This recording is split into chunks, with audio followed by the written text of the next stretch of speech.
Welcome our beloved viewer of Uganda Catholic Television. Good news for all. Thank you for loving Uganda Catholic Television, and thank you for all the support that you are giving to Uganda Catholic Television so that we are able to bring to you good news for everyone, irrespective of your religion, irrespective of your tribe, and we want to give good news. And thank you for loving our program, Responsible Citizenship, Responsible Leadership, brought to you all the way from Zambia, from Uganda Catholic Secretariat. And in the studios tonight, my name is Emmanuel Kiiza ALIBA. I'm the Executive Secretary of the Justice and Peace Department of the Uganda Episcopal Conference. We have been having quite some time now trying to bring to you the various pastoral letters that the Catholic bishops of Uganda have written since our time of independence. They have given a lot of guidance, they have written, they have talked, but here we have had this task of presenting to you from the beginning up to where we are now, these pastoral letters that the bishops have written to the people of Uganda in the various times that we have gone through. Today we come with yet another pastoral letter which was written in June 2010. It was written in June 2010, and the title is Building a Peaceful, United and Prosperous Uganda Through Free and Fair Elections, Consolidating Electoral Democracy in Uganda. It was a long title.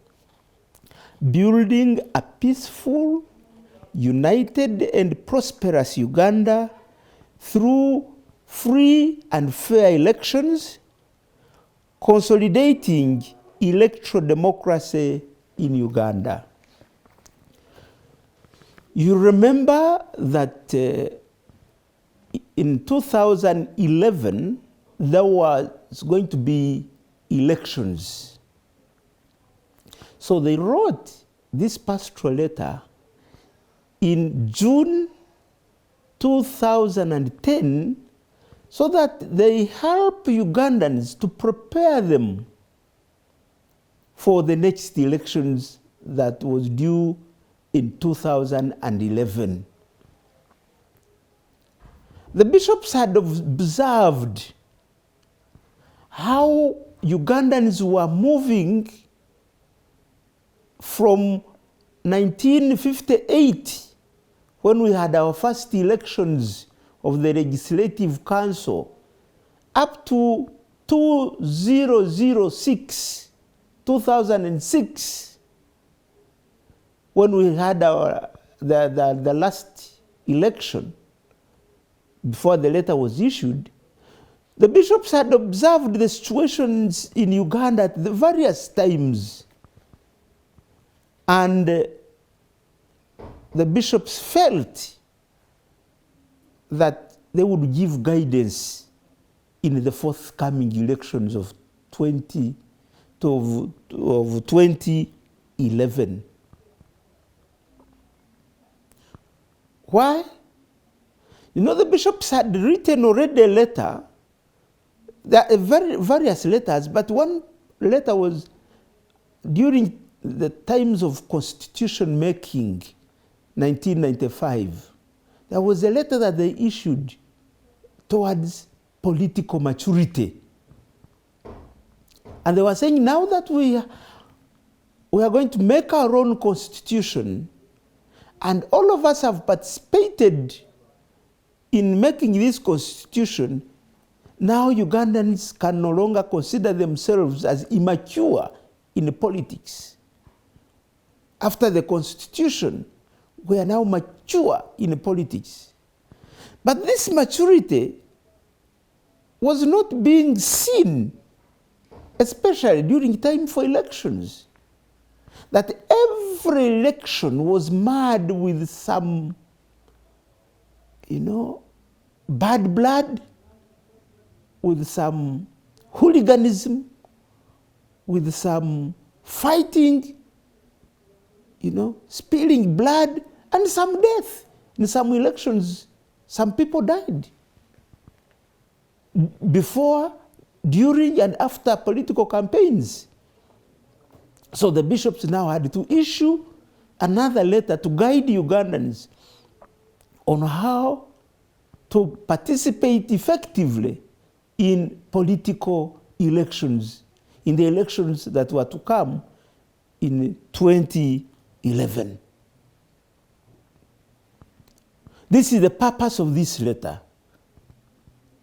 The bishops wanted really to stress the issue of having a free, fair, a free and fair elections in Uganda.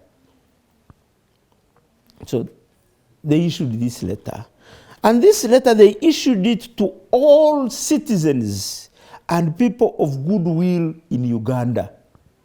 So it was not like the other letters where they say we are writing to the priests, to the clergy, to religious leaders. No, this one is issued to all citizens and people of goodwill in Uganda. So this letter concerns everybody, because we are all, and as long as you are above 18, you are 18 and above, we were all going through elections. So they started their letter and said in the introduction, we, the Catholic bishops of Uganda, write this letter out of goodwill and commitment to ensuring a peaceful and harmonious existence of our mother country, Uganda, and all people of God who dwell in it. We write with passion and deep concern that the road towards 2011 general elections is creating a lot of anxiety, doubts, fear, and moments of hopelessness among the people of God. Many are already sensing improper handling in the ongoing process and fearing unwanted consequences.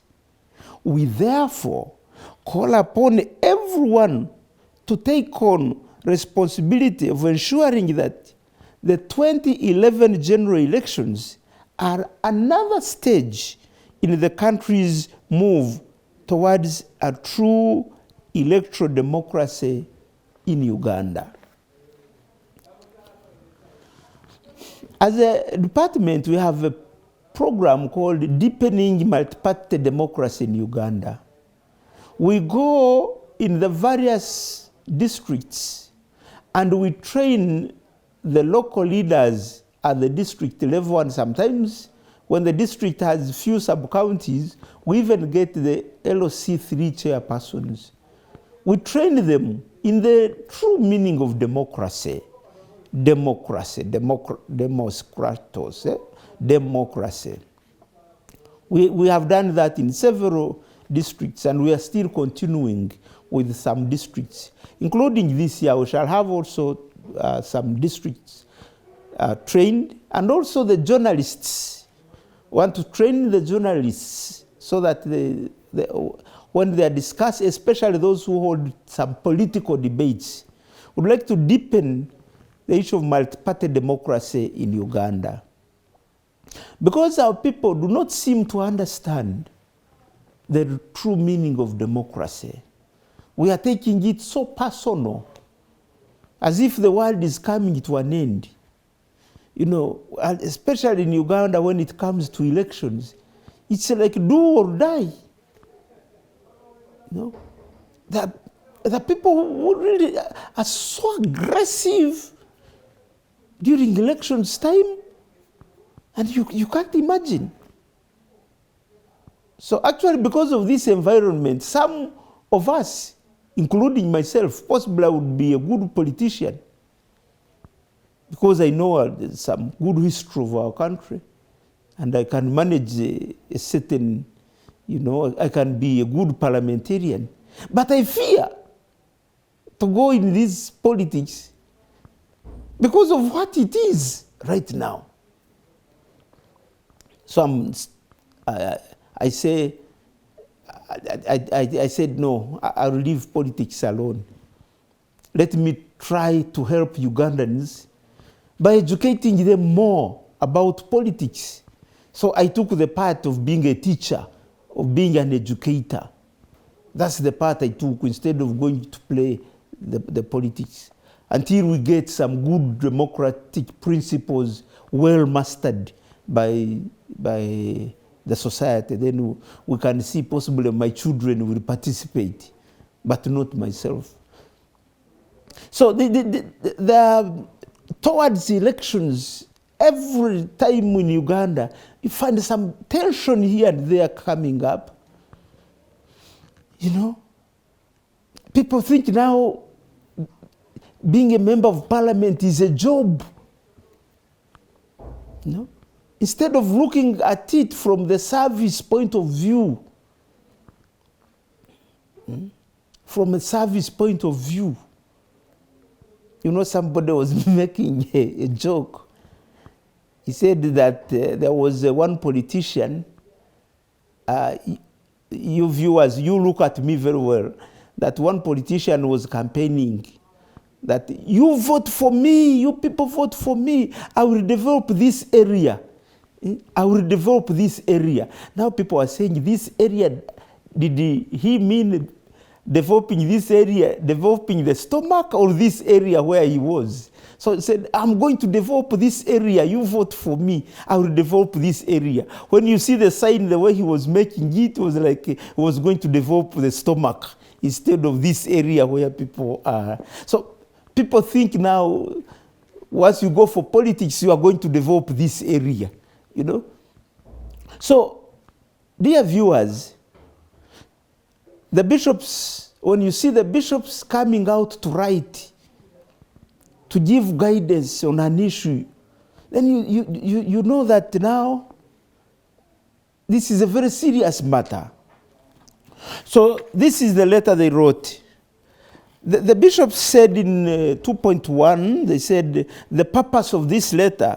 So the letter of the Uganda Episcopal Conference of the Catholic Church on the forthcoming elections is meant to offer guidance to all concerned so that the exercise is properly understood and lived as a special moment of coming together for the good of the country and all citizens. The letter should be available to all so that each category of people may find the guidance that the Catholic Church intends to offer to the electorate irrespective of one's political inclinations. So the bishops are very clear and emphatic. Irrespective of the color of your choice. Some are yellow, some are red, some prefer blue, some prefer purple. But irrespective of the color of your choice, the bishops are giving you guidance. So in number 4, they looked at the historical challenges which we have all gone through in a number of pastoral letters that the bishops have written. That the bishops seem not to see Ugandans becoming mature in democracy, especially that time before, during, and after elections. There are tensions. So the bishops analyzed our history, but the bishops say we have reasons to be hopeful. The first reason they gave here is the promise made by the NRM government. When the NRM government was coming in power, the president said, this is not just a mere change of guards. It is a fundamental change. So the bishops were waiting for this fundamental change, including fundamental change in politics, in multi-party democracy. So they said the bishops were hopeful that this fundamental change would be seen in the political area, in the multi-party democracy. And they were also optimistic because they had seen the good programs that the government had come up with. Here they mentioned the universal primary education, universal secondary education, the prosperity for all program. So they were hopeful that if government can come up with these very good programs, then it was also possible to have a clean, to have a fair and free elections in Uganda. So they said there are reasons to be hopeful. However, on number 6, they analyzed the current situation at that time, and they said in 6.1, upon reflection, we therefore note with great concern that as we move towards 2011, we see a lot of fear and pessimism in many people's hearts. It is therefore paramount that the electoral process leading to the 2011 general elections is handled with maximum care as a tool towards building long-term democracy in the country. The bishops continued and gave guidance basing on the Catholic social teaching, and they quoted the compendium of the social doctrine of the church. They said, political parties have the task of fostering widespread participation and making public responsibilities accessible to all. Then they guided about the internal democracy of the various political parties. Once there is no internal democracy among the political parties themselves, we are most likely not going to get free and fair elections. If people fail to unite themselves in the same color of theirs, I've seen it. You know, I participate in observing elections, not only here in Uganda, but throughout Eastern Africa. I'm one of the election observers in the Eastern Africa, the Messiah countries. Those are the 12 or so countries. When there are elections in Kenya, I go there to observe elections. I usually like to observe elections in Mombasa for personal reasons. Because when I'm observing elections in Mombasa, in the evening I'm more of a tourist than an election observer. So in the evening I sit at the coast. And then, you know, I enjoy myself. So I like observing elections in Mombasa. Although the Mombasa politics also is different from other, you know, Kenya's politics is quite different from ours here. So I observe elections. So sometimes I find that the internal democracy among the various political parties is still wanting. We can even see it now, what is happening in NUP, in the National Unity Platform. What is happening there? You know, you see what has been happening in Forum for Democratic Change, the FDC. So the internal democracy, we have seen in NRM, where someone is elected and is given a flag, and the NRM considers itself as the party of majority, and then the flag, someone is not elected. Then I say, but if you are the majority and you have the flag, Why are you not elected and instead someone else, either independent or another party person, is elected? So there is some, the internal democracy among the various parties is still wanting. And once this is the reality, then it's difficult to have a free and fair elections in the country. You have to clean the internal house first, and then you can clean the external. So that one, I think, basing on what the bishops are writing here, it is very important for you, the politicians who are listening to me, that you ensure that in your party, you are well organized.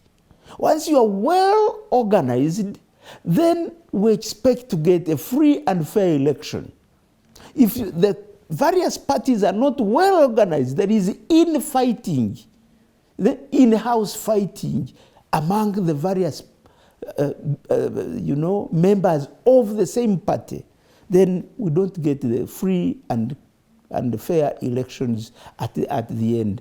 So it is one of the things, I liked the spirit of the iPod. They call it iPod, the inter-party, the union of the parties, parties coming together, but also they come together not in the spirit of trust. I see them coming together just, it's more cosmetic than real. That coming together is more cosmetic than real. So not until we get that real coming together of the parties, then we shall get free and fair elections.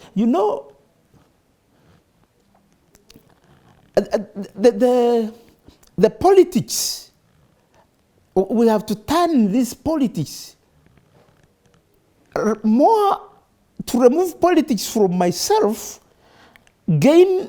self gains, and we put it at the level of service. The bishops in this pastoral letter, they called it working for the common good. Once in politics, we don't work for the common good, and we work for ourselves. It is okay to work for yourself, but the emphasis is that you have been sent by the people to represent them. Actually, you should assume that all the people would be in parliament. All the people of your constituency would be in parliament. But because the space in parliament is limited, then they come together and say, we shall not all go, we shall send one of us to go to parliament on our behalf. Now, that means when you are there, your biggest preoccupation in whatever you do is the people you represent. And when you go to parliament, now you have two big considerations. Number one, you have been sent by a constituency, either it is of women, it is of youth, it is a constituency, normal constituency, a geographical area. That one has to keep, you have to keep it in your mind. And then when you go to parliament, immediately you get a national duty. Because what you decide there will not only affect the people you represent, but affect all of us, all the people in the country. When you are deciding a law and you say, this bill we are voting for, so that it becomes an act, it becomes a law, that act will not be for your constituents alone. That act is a national act. So you have this local representation, but you have also a national representation. So the issue of working for the common good is what the bishops are stressing here. In this, as we come to the end of this first part of our program, the bishops also in number 8 bring out the role of the church in the guidance of politics, that the church cannot be silent. The church has to give guidance as to, to politics, so that, somebody called it, the church has to baptize politics, baptizing, making holy politics. I don't know whether we shall manage to reach that level when our politics in Uganda is baptized. When you go through the baptism, you come out a holy person. You see a child after being baptized, all the sins and so on are left there. Some beautiful, something holy, something good comes out. We are also looking for that time when our politics, after baptizing this politics, will come up. There's something good where everybody will come into politics with joy. Oh, now we are going to elect our leaders. We come with joy. But so far now, we are still coming with some tension. So this is what the bishops have observed. And they say the church has a very big role to play in politics, especially us, our Department of Justice and Peace. We have to ensure that people live in a peaceful atmosphere, and everything that is conducted in politics is justly done. There is justice in everything that we do. Thank you, our beloved viewer, for loving Uganda Catholic Television, Good News for All, and for loving our program, Responsible Citizenship, Responsible Leadership. We really like to be responsible leaders, responsible citizens, including in times of elections. So this is what the bishops are telling us. We shall be right back after this commercial break.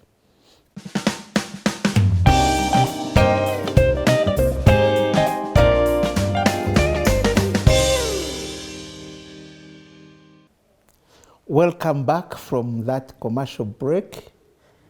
I keep thanking you for loving Uganda Catholic Television, Good News for All.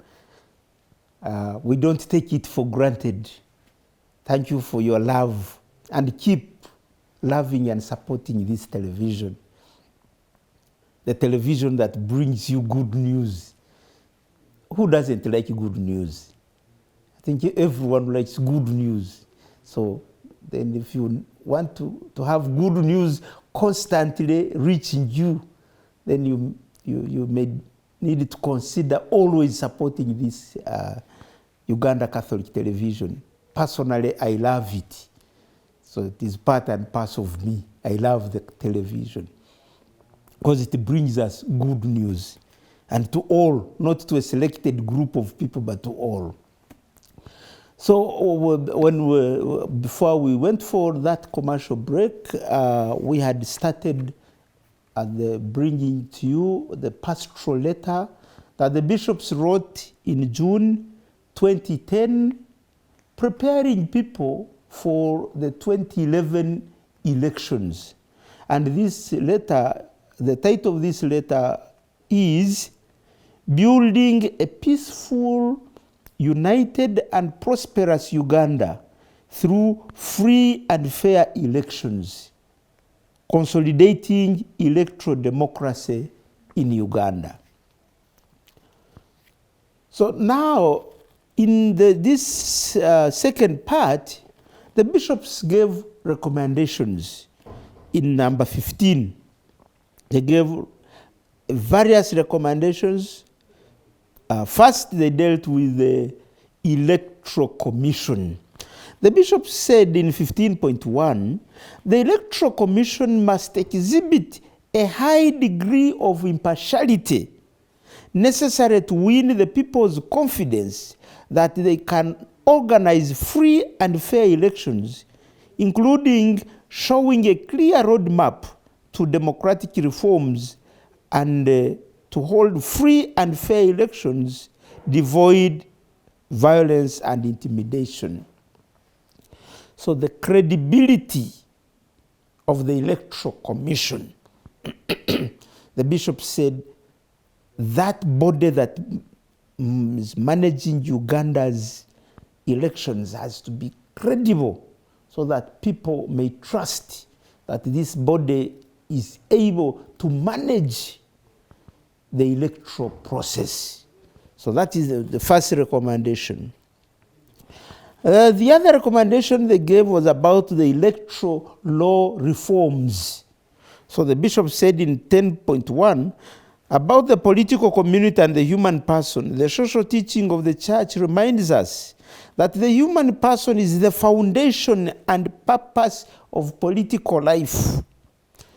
So they said, taking into consideration the time remaining before national elections, we are very much concerned about the slow speed at which this process of education and dissemination of the new amendments is being handled.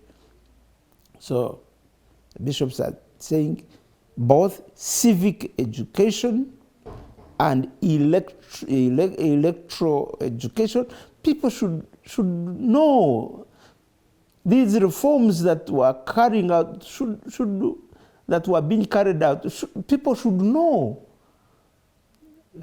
The knowledge is important so that people participate in a process when they are fully aware of all the details of this process of elections.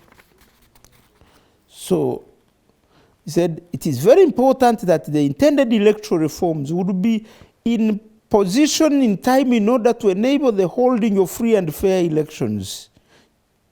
So they talked of voter education. So they quoted Article 61 of the Constitution of 1995 of Uganda, which empowers the Electoral Commission to formulate and implement civic education and voter education programs relating to elections in the country.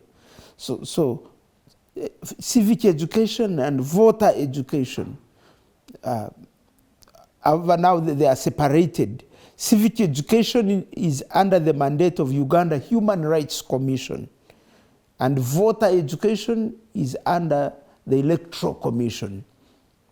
So we participate as Justice and Peace. We participate in both. The Electoral Commission gives us mandate to carry out voter education. We have done this in the past. Also, the Human Rights Commission mandates us to do civic education. This is the role that we do. And actually, it's the role that I'm doing right now. This is civic education. I'm trying to educate you about what the bishops wrote in regard to elections of 2011. The bishops went further and gave a recommendation on election management.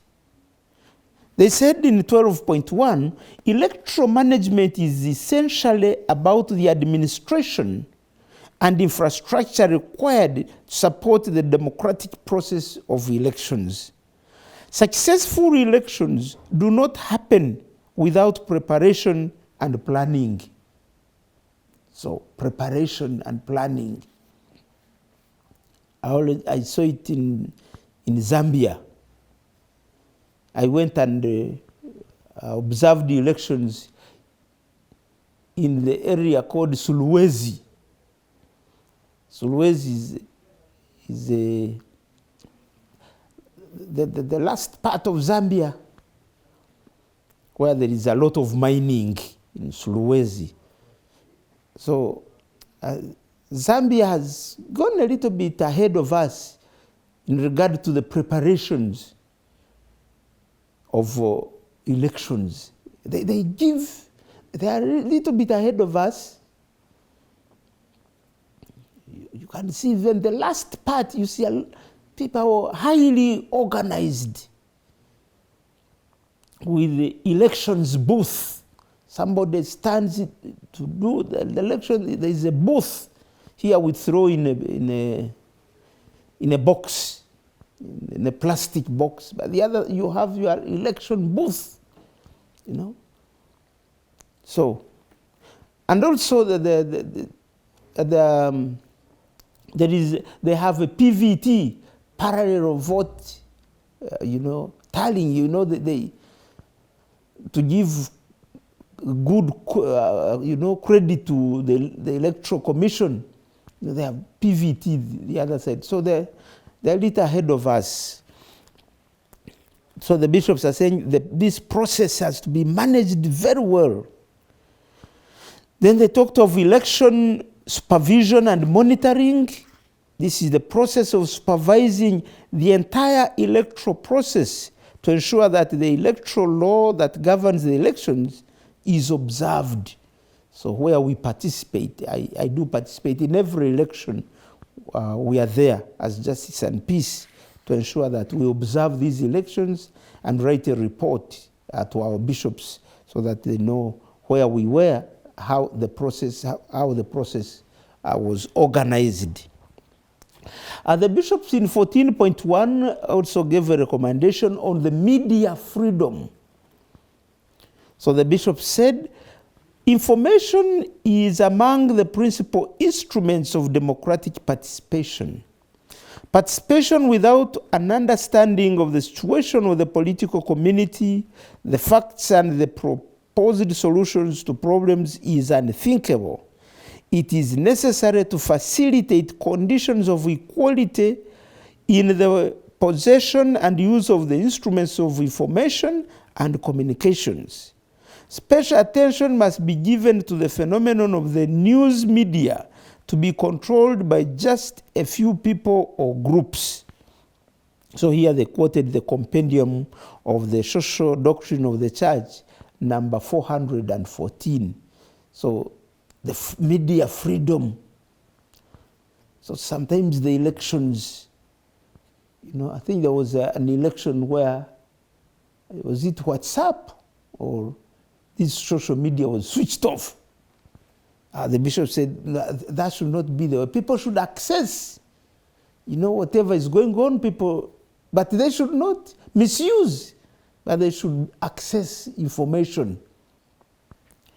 We are happy when the Electoral Commission sits at Nambole and periodically announces to the people,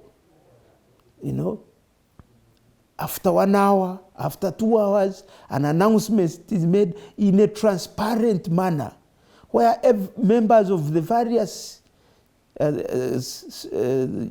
sections of society are there. In Kenya, we even had our bishops there at their ground where they were tallying the votes. The bishops were there so that the process is as transparent as possible. The media should be given freedom to cover and send to the people the right information that the people should hear. So the bishops gave that recommendation. They also gave number 15, they gave a recommendation to the security agencies during elections. The army and the police force should be restored to their proper roles and responsibilities, the protection and defense of people's lives and their property. Misplacement of security forces may bring back the memories of the past history that still lingers in the minds of the people, where such forces were used in harassing civilians, destroying property, and killing. As a result, people lost all confidence in the armed forces and the police. So they cautioned the security forces not to take us back to the past dark history where we have come from, where people would meet an army man and you feel like you should be swallowed by the earth. If you have an opportunity to run, you run for your life. Said that history should not. So security should cautiously participate in their proper roles and responsibilities of protecting the people, not harassing them, but protecting them.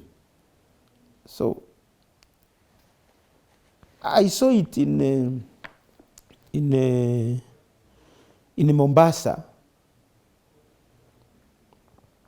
in Mombasa, I saw how the security there was handling these young men who wanted to bring about some hooliganism in elections.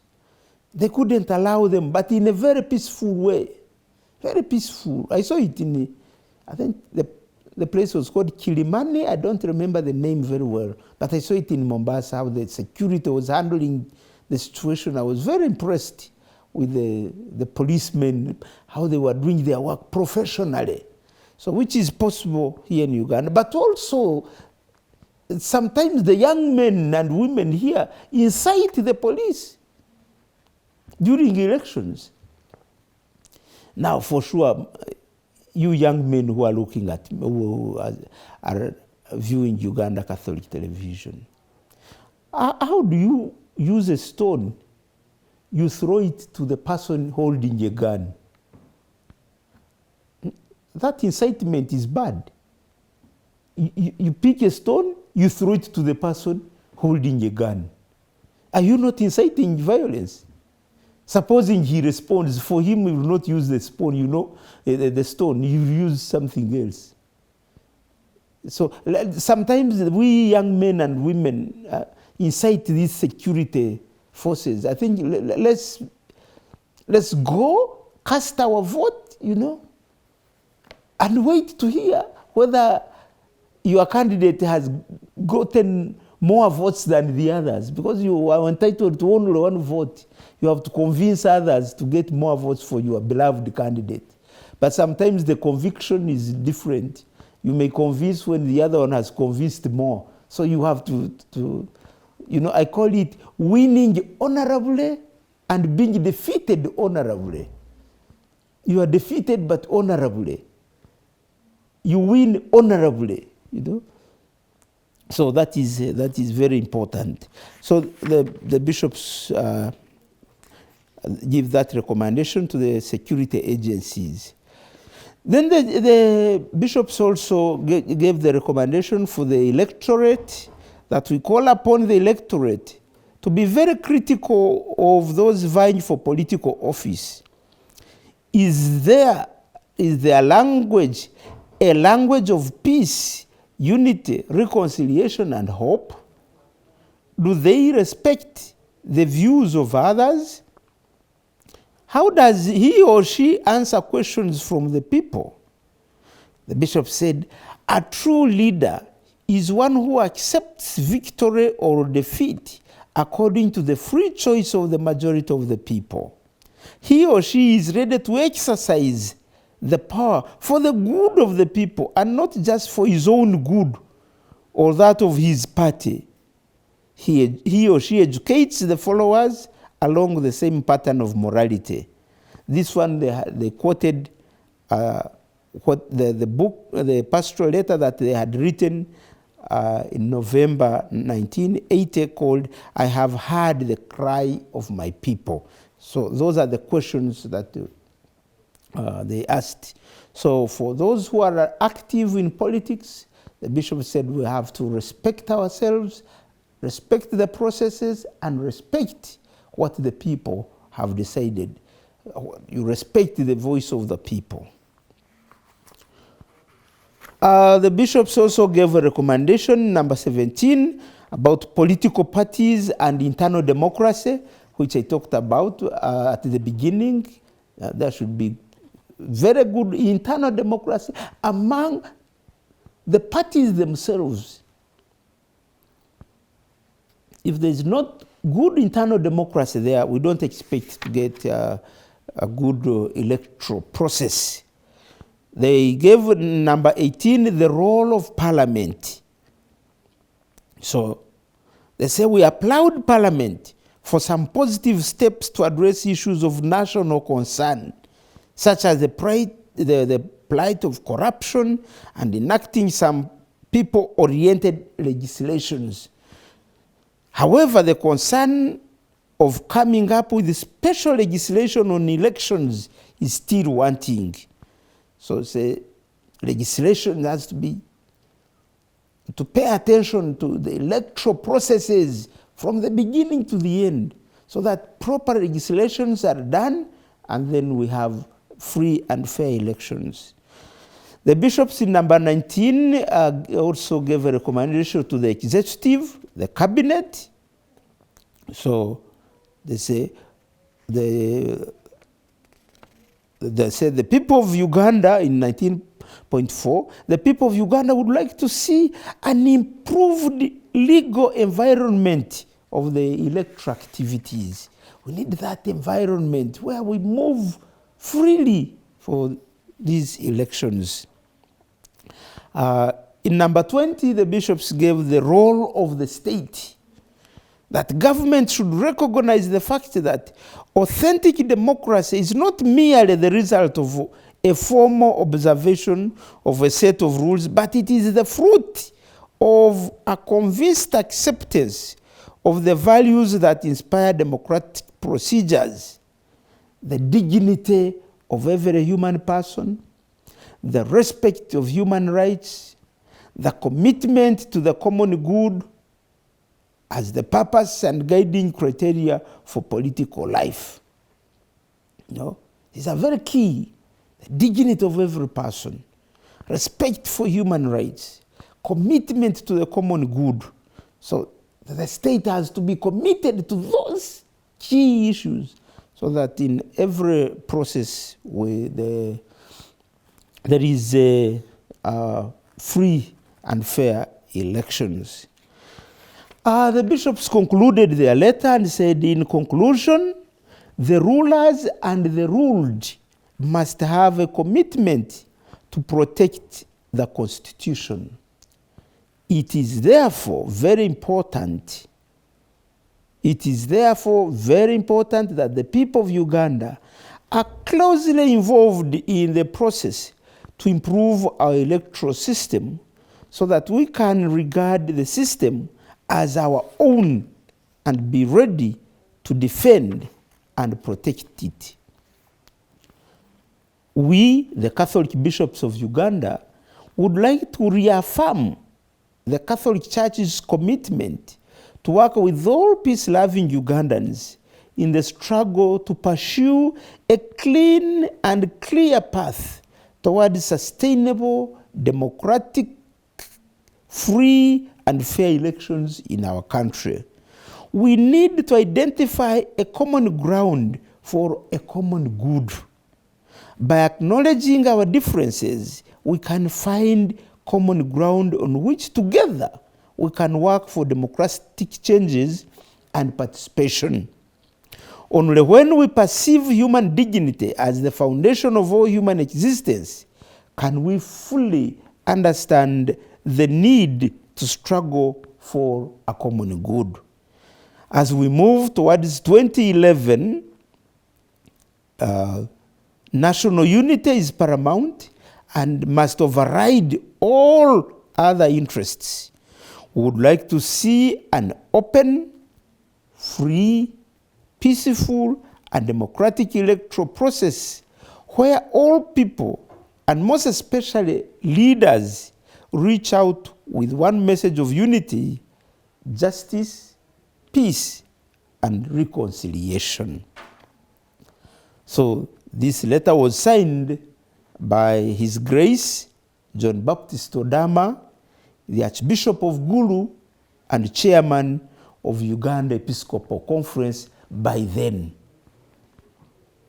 So this is the letter, dear viewers of Uganda Catholic Television, that the bishops issued slightly before the elections of 2011, because they issued it after their plenary in June. They issued this letter to guide the people of Uganda on how to conduct themselves before, during, and after the 2011 elections. For us who were there, who participated in elections, participated in the observing of these elections, we could see that some paid heed to the bishop's message, but some did not. Especially those who were contesting I remember I moved in the Bunyoro area where I come from. We tried to zone ourselves, and we said we could go to the various parts.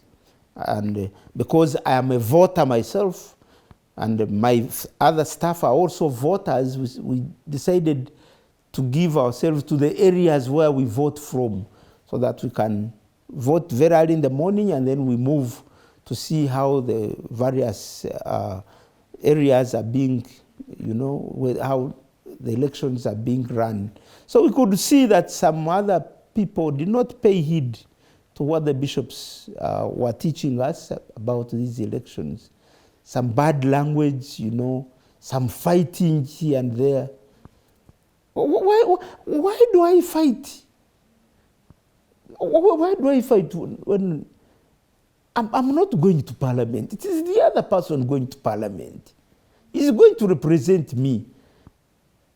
And sometimes when you see the people who are competing, you see them, almost everyone is able to.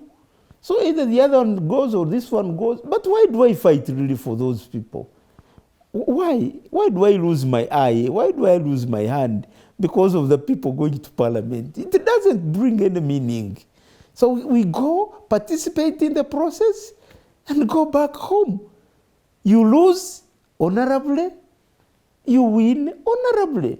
Why should you excite yourself? Too much excitement. When somebody has been announced the winner, you see how borders are riding on the streets. I said, but supposing you made an accident. So because someone has won, then you ride badly on the road? Is he the one riding badly? It's really, you young men and women, we should learn to win honorably, and we should also learn to lose honorably. The process has to go on. Uganda is not ending tomorrow. We are here for a given season. Others will come because we were not here many years back, but we are here. So let's do our part honorably, finish. Others will start from the foundation that we shall have laid for them. Thank you for viewing Uganda Catholic Television. Thank you for loving this program, Responsible Citizenship. Till we see each other again next week, have a wonderful time and keep loving this television. Good news for all.